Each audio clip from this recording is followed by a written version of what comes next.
আসসালামু আলাইকুম। আজ ৪ই জুন ২০২৫। সবাইকে জানাই শুভ সকাল। আশা করি আপনারা সবাই ভালো আছেন। আমিও ভালো আছি। একদিন একটি গোলাপের কাছে গিয়ে বললাম, গোলাপ, তোমার সৌন্দর্যের স্থায়িত্ব কতটুকু? গোলাপ কি বলল জানেন? বলল, চোখের পলকের মতো। একদিন একটি ঘাসের কাছে গিয়ে বললাম, ঘাস, তোমার কতটুকু ধৈর্য শক্তি থাকলে পাথরের ধারে স্থির হয়ে দাঁড়িয়ে থাকো? ঘাস আমায় কি বলল জানেন? পাহাড়ের মতো। একদিন একটি পাথরের কাছে গিয়ে বললাম, পাথর, শুনেছি পাথরও নাকি কখনো কখনো কথা বলে। কখন বলে? বলো তো একটু শুনি। পাথর কি বলল জানেন? যখন কাছের মানুষগুলো যখন পাথর হয়ে যায়।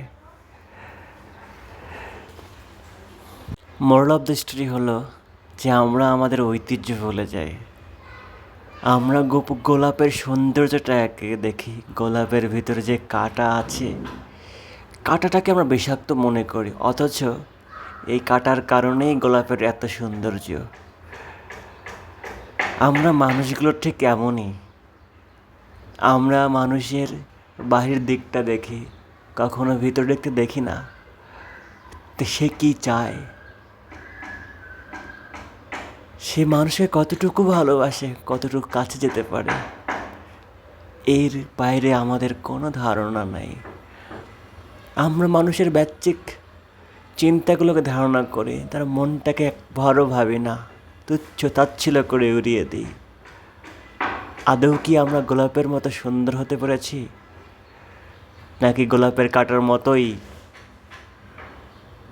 অযোগ্য নিজেকে মনে করে তুলেছি? আমার মনে হয় কি জানেন, আমরা যদি আমাদের চিন্তাধারাগুলোকে গোলাপের ফুলের মতোই পবিত্র মনে করি, তাহলে একদিন হয়তো বা আমরা নিজেকে পরিবর্তন করতে পারবো। গোলাপের মতোই নিজের সৌন্দর্যকে সারা বিশ্বে ফুটে তুলতে পারবো, একে অন্যের সাহায্যে এগিয়ে আসতে পারবো। ভালো থাকবেন সবাই। আজ এই পর্যন্তই। কোনো একদিন অন্য একটা ভিডিও নিয়ে চলে আসবে ইনশাল্লাহ।